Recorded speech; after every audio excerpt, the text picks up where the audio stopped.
All right, welcome to today's explainer. We're running clinical rounds on surgical infections and antimicrobial management. It's high stakes, it's fast paced, so let's get right into it. Okay, let's dive into this. Because in the OR, you know as well as I do that a microscopic oversight can trigger a massive, life-threatening crisis. So we're going to test your surgical instincts right now with some rapid-fire clinical scenarios. Our clinical focuses today: occupational exposure risks, necrotizing soft tissue infections, surgical site prophylaxis, intra-abdominal complications, and finally, targeted antimicrobiotics. Let's move. Section 1. Occupational exposure risks. Securing the surgeon. All right, question 15. Think about the real-world hazards of percutaneous exposure from a needle stick. What are the relative transmission risks for HIV versus hepatitis B? Your options are A, HIV risk is 3%, B, unvaccinated HBV risk is 30%, C, HIV post-exposure prophylaxis must start within 1 week, or D, routine HIV screening for elective surgery. And the correct answer is B. If you're unvaccinated, the risk of transmitting HBV following a needle stick from an antigen-positive source is a whopping 30%. Contrast that with HIV, which sits at roughly 0.3%. Here's your absolute example. HBV vaccination is completely non-negotiable for us, and if you are exposed to HIV, post-exposure prophylaxis needs to start within hours, definitely not days. Section 2. Necrotizing soft tissue infections, the race against time. Question 16. Picture this. A 42-year-old male presents with severe perineal pain, crepitus, and expanding skin necrosis. What is your absolute immediate next step?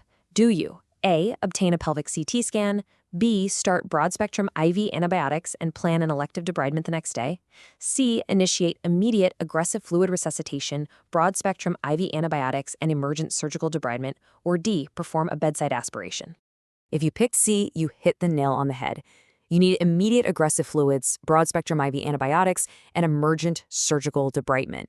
Why? Because this presentation screams Fournier's gangrene, and we all know that spreads like wildfire along the fascial planes. The major pearl here: emergent surgery completely outweighs the dangerous delay of getting a CT scan. Delaying for imaging literally equals clinical deterioration or death. You have to treat this with steel immediately.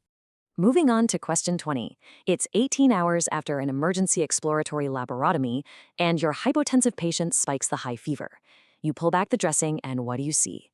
Thin, dishwater-like drainage and bronzed skin. A gram stain shows large gram-positive rods. So what pathogen are we dealing with here? The answer is B, Clostridium perfringens. And that bridges us perfectly into question 24, looking at the microbiological signature of this killer bug. Clostridium perfringens is a gram-positive, spore-forming, obligate anaerobic rod. It's the classic culprit behind gas gangrene.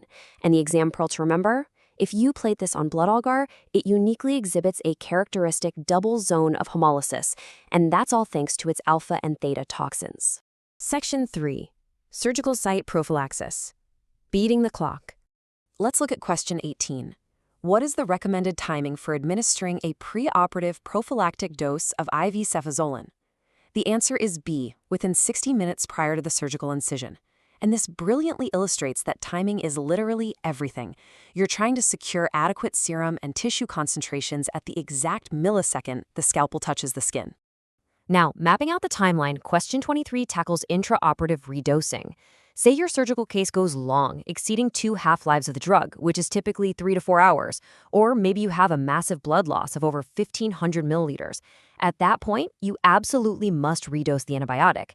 The physiology behind this is pretty straightforward. You have to maintain that necessary chemical shield while the wound remains wide open. Section 4. Intra-abdominal complications beyond the primary surgery. Question 17 asks, which pathogen is most commonly associated with a localized surgical site infection after an elective colorectal procedure?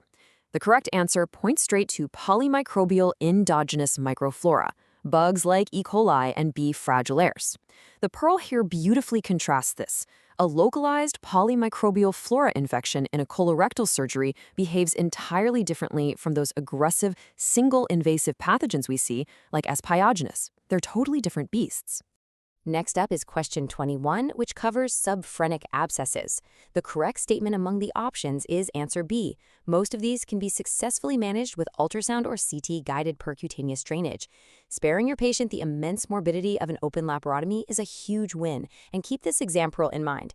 These abscesses are way more frequent on the right side. Why? Because peritoneal fluid naturally flows right up that right pericolic gutter.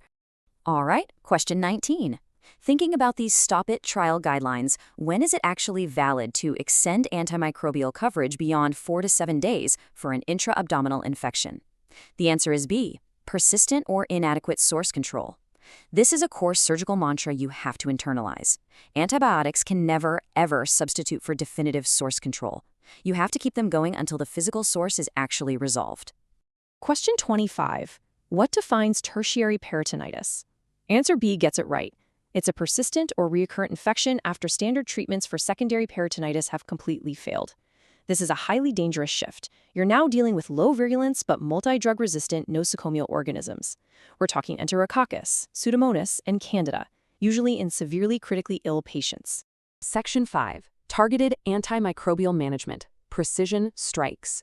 Question 26. Let's talk about aminoglycosides, like gentamicin, which are often used in empiric regimens for serious abdominal infections. What is their primary mechanism of action, and what's their major toxicity profile? Go ahead and quickly run through the options in your head. Okay, the answer is B. They bind to the 30S ribosomal subunit to inhibit protein synthesis. And the major toxicities? Nephrotoxicity and ototoxicity. Now, what's really interesting about this is that while these drugs are highly bactericidal against aerobic gram-negative rods, that kidney damage and the irreversible hearing loss are heavily dose-dependent. So you absolutely have to maintain strict monitoring. Question 22. What is the standard first-line oral antimicrobial treatment for pseudomembranous colitis caused by C. diff? The answer is C, oral vancomycin or fidaxomicin. The guidelines have shifted here, and that's your exam pearl. Metronidazole is no longer the go-to. It is strictly reserved for mild cases or when those first-line options are just completely unavailable to you. Almost done. Question 27. What are the primary risk factors for developing a post-operative candidate intra-abdominal infection? The answer is B. Prolonged courses of broad-spectrum antibiotics, recurrent GI perforations, and immunocompromised states. The reason for this is pretty straightforward. When you use prolonged broad-spectrum antibiotics, you wipe out the competing normal bacterial flora. It creates the perfect storm, allowing those opportunistic fungal invaders to just take over everything. So, as you close the fascia on your next major case, I want you to ask yourself, have I definitively controlled the source, or am I just buying time with antibiotics? Remember, the absolute best antibiotic is cold, hard steel and proper source control. Keep that in mind on your next real-world case. Thanks for joining this explainer, and stay sharp out there.